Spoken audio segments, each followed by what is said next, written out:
Redditors who joined the military and regretted it. What made you regret it? Been in 12 years now. And I feel like most people regret it. In some form or fashion during their time. That doesn't mean that you regret it all the time. But it certainly has its moments. Even guys with the cool jobs have regrets about things. I fly Apaches for the army. Which is arguably the coolest job out there, but just like any job, shit sucks sometimes. Sexual assault on us Navy ships is constant and is swept under the rug.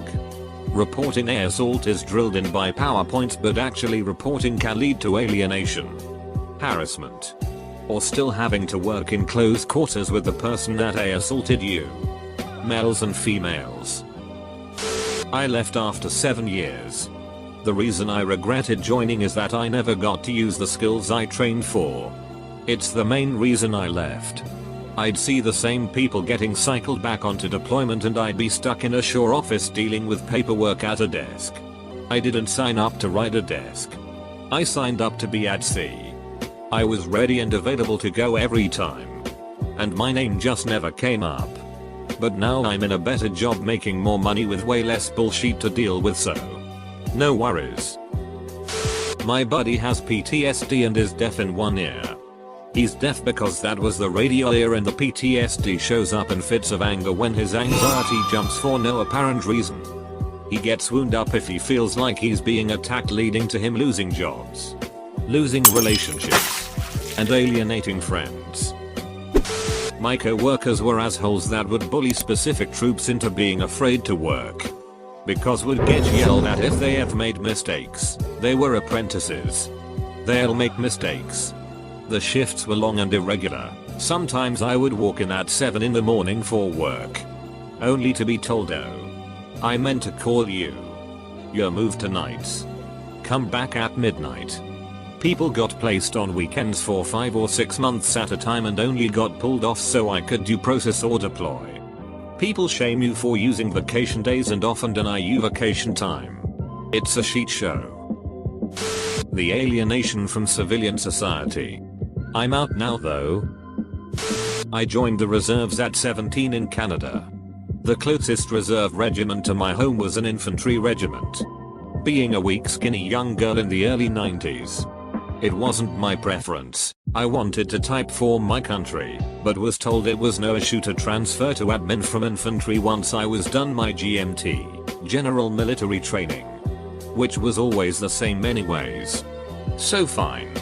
After the GMT course, I was taken into a room by my instructors and course officers and informed I had failed. I could remain in the military and try again.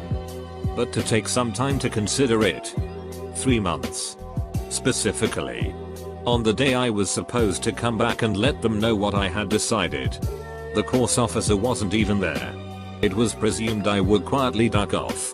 I had actually decided to go through hell again. While I sat on a bench and they tried to figure out what to do. With many of my instructors passing by to mad at me or tell me I was stupid, pointless, wasting everyone's time and I should just duck off, one of the soldiers who had recruited me passed by. Where was I working now? They hadn't seen me since I passed my GMT. Turns out I did not fail my GMT and was about to be dishonorably discharged for ducking off. 3 months being the time limit. Next thing I knew, I was in an office with our CEO who informed me that I could not bring charges against the instructor's course officers who had actually defrauded me. I would have to charge him personally and he would lose his commission etc, and it would be so sad since he hadn't actually done anything. Also, I had no right to any counsel. I had to choose now and there and then. Turns out that was a lie too. I'd actually been considering going pro regular forces. So nope. I made my money and didn't let it be more than a job. One that hated women. And skinny little Kermit the Frog armed women most of all. Just like any other job. Poor toxic leadership is usually the root cause. There will be good. There will be bad. And then there will be ugly. It's illegal for you to quit. And you're salaried and overtime exempt. There is zero incentive for them to not ride you like the indentured servant you actually are at that point. 100-hour weeks are not uncommon. Beyond that, The sheer amount of control over your life that they have, and more specifically all the incredibly stupid shit they choose to make a big deal out of instead of letting you do your job. The specific job itself was fine, but everything about the military and military life is ducked.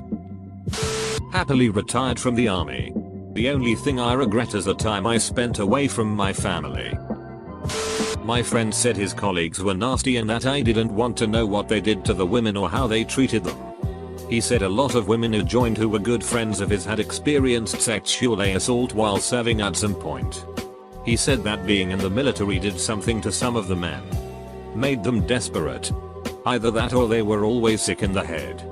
Basically they couldn't take no for an answer. They would harass the girls that said no or treat them like shit for it. They would also sometimes buddy up over it. There were other reasons he regretted joining, but that was the one that stuck out to me. He hated watching that happen to people. It was the greatest concentration of the absolute worst people I've ever come across in my life. Don't get me wrong. There were some great people in the military as well. But the distribution of liars, cheaters, drunks, abusers, backstabbers, and bigots was so much denser than the average distribution in regular society that it got to be too much. Also, dear Lord, the number of people who expected to be treated like a goddamn hero just for enlisting was nuts. Like, dude, you sit in a climate-controlled lab all day in a butts in seats position. You haven't done a damn thing for your country. Edit, a word. I pissed away 11 years of my life for some ideology that only exists on paper. Honor, courage, commitment has been replaced by paycheck, promotion, benefits. I did not serve my country, I served the egos of who had the most rank. We did not fight for freedom, we fought for Bush family profits. The idea of brotherhood doesn't exist. Yes, people of the same rank may have your back. The higher-ups are only concerned with their own careers and will throw you under the bus in a heartbeat. I went in with the intention of doing 20 years. After being denied latitude move 3 times. And every opportunity I wanted based solely on my MOS, I kind of stopped caring. I only re-enlisted the last time because my wife was pregnant. I tried to heal myself a year later. I joined partially to get away from my parents always telling me what to do. Only to join and have faceless orders from someone I would never meet tell me what to do. IDK about regret, but it sucked. I regret the last 6 years I was in. It cost me my marriage, my sanity, health, and all around sucked the joy out of life. The stupid game got really ducking stupid in those last 6 years. Truth is, if I had reclassed to a different MOS, I'm sure I would have been happier and would still be in. But no. I chose to stay in the infantry for 6 more years. Once I got out, I felt 125% better about myself and my life. Edit, I do not regret the first 6 years I did. If you are planning on joining the military, give it serious thought and for the love of God choose an MOS with civilian side applications. If it's what you want to do in the end, do it. I knew a guy who regretted it because he thought that he would somehow still be able to smoke weed every day. Slough off. And if he didn't like it, just quit. But honestly, it was the best thing for him. He straightened up, it took a lot of work, and has turned into an amazing, disciplined person. You'd never guess he was what he used to be.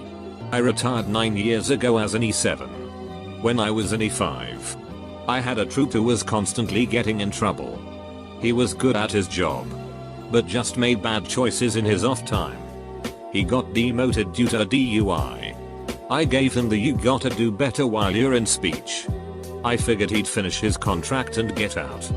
I just found out he made E9 last year. I consider joining the army to be the biggest mistake of my life. I don't feel any pride for what I did while I was in. And all my training was worthless in the civilian world. I went through a couple extended periods of unemployment afterwards and would have ended up homeless if I didn't have moved back in with dad as a fallback. They told me going in that with a security clearance companies will hire you for that alone. Bullshit.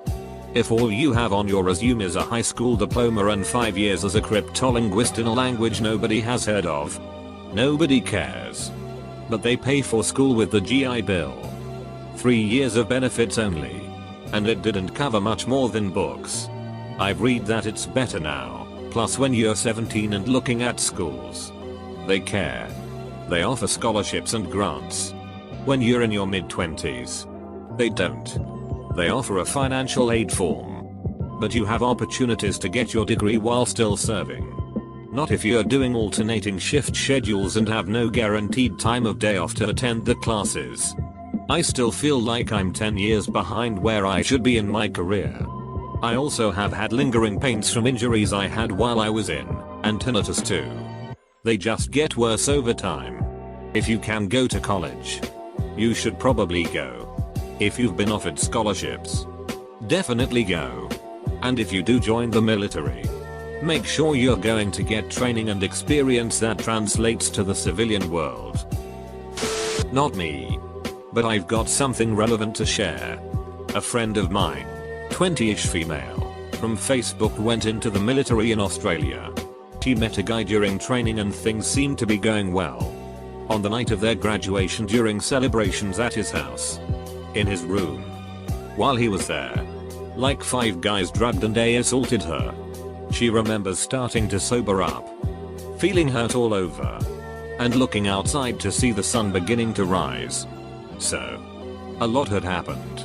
None of the men involved were punished, because she didn't really have any evidence after not reporting it for around 2 months. She also is a bit of a kinkster who would probably do that if they'd asked. And not drugged her, she's pretty into sobriety. Her main grievances was the lack of consent, and the fact they had hurt and bruised her. Plus, they were romantically interested. So she was pissed off that he ducked up what she thought was a good thing. She ended up stabbing her, now, ex-boyfriend. And shouted something like, "Now we're a little closer to being even." UCNT. He went to the hospital, and ended up not reporting it, and being fine. A year later, both of them seemed to have recovered quite well. I've seen them in the same room as each other a few times. And the looks they give one another are so unique. Passionate disdain, mixed with an element of closure. Like, you duck and suck. But we're done fighting. Just know that I still think you suck. Moral of the story, if 4 of your friends want to bang your girlfriend, maybe start by talking about it. And not making decisions for them. Because then you'll get stabbed. And rightfully so. Joined. Got married. Had kids. The trap. Afraid to get out because of fear of not being able to provide for my family. Used to the benefits. Healthcare for the family. That's the trap. Long deployments. Typical bullshit of being in the military. Constant fear of getting into trouble.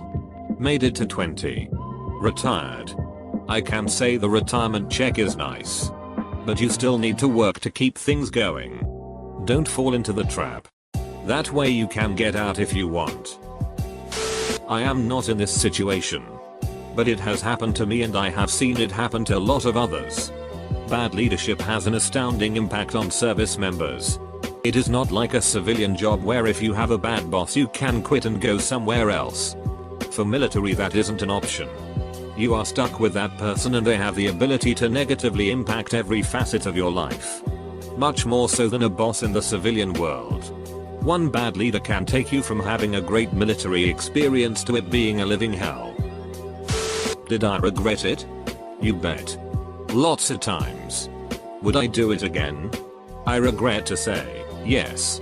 In a heartbeat. I would. I think I am more afraid of who I would be now if I hadn't served than I am sorry to be the shambling ancient wreck I am. Losing people wears on you for a surprisingly long time. Why see? There's some shit I would have rather skipped. But I wouldn't be the person I am now without going through that. People around me seem skittish and sensitive. Worried about shit that doesn't matter squat in the long run. There is a gap in them that was never crossed. A chance they never took. No judgment. But I can see it. I dunno. Who I am now seems like an alternative universe to who I could have been if I hadn't served. I know. That doesn't make sense. Not surprisingly. I wrote it all out. Fortunate son. I used to make video games before I joined. I was lucky enough to work on some amazing titles. Almost all of the major Blizzard IPs amongst others. The truth is though, I wasn't fulfilled as a software engineer. I didn't like how it made me feel. The stress was ruining me emotionally. And I think that was all compounded by the relatively sedentary lifestyle. So I stopped making games. Did a bunch of acid and joined up to live a little. Despite what you might think, I am actually really happy with my choice. I love the physicality. I love the people. And truly my work-life balance is way better. But stuff does happen that makes me regret it. Most recently we were on a training mission north of Barstow. Chilling in a desert for a few weeks. Most people, myself included, packed for the heat. But you forget about the cold at nights. So here I am. Underdressed. Trying to sleep on top of my vehicle with the engine running for warmth. It's 19 degrees outside. With 70-mile-an-hour gusts. And a wind chill taking you well below zero. All I could think was, maybe sitting in an air-conditioned building. Making video games and 4 times as much money wasn't so bad after all. I never expected that my immediate superiors from almost all sides would be emotionally stunted children. I have a great deal of ambivalence about my service. Some days I regretted the toxic shit I put myself through and how helpless I felt trying to get any kind of help for the issues I was having. On the other hand, I made some amazing friends in the Navy. It gave me a huge advantage on my resume. And VA benefits are currently helping me pay rent and are putting me through school. It's tough. A lot of what makes a person's service great or terrible is simple location and circumstance. It's a toss whether you end up at a command with great morale where people have each other's backs. Or someplace really toxic where someone will throw you under the bus without a second thought for a chance at advancement. Even people who enjoy the military at one point often end up wishing they had gotten out when they had the chance. My best friend joined the Coast Guard about 6 months after I joined the Navy. He had visions of making Master Chief or Warrant Officer for years. Now he wishes he hadn't re-enlisted. And has another 3 years to go before he can get out. It's hard to say. But I recommend to every single person who asks me about it to wait until they turn 21 to consider enlistment. Figure out who you are as a person before you make a commitment like that. There are 1,000 ways to break as a person in the military. And most get broken in more ways than one. Also, you are almost guaranteed a drinking problem. Good or bad experience. It's practically in the enlistment contract. And it is not fun. Finally kicking a 9-year drinking problem almost 5 years after getting out of the Navy. Feels good. Joined right out of high school. And was pigeonholed into a job I hated 2T2. All I got was a G-bill. And a nicotine addiction.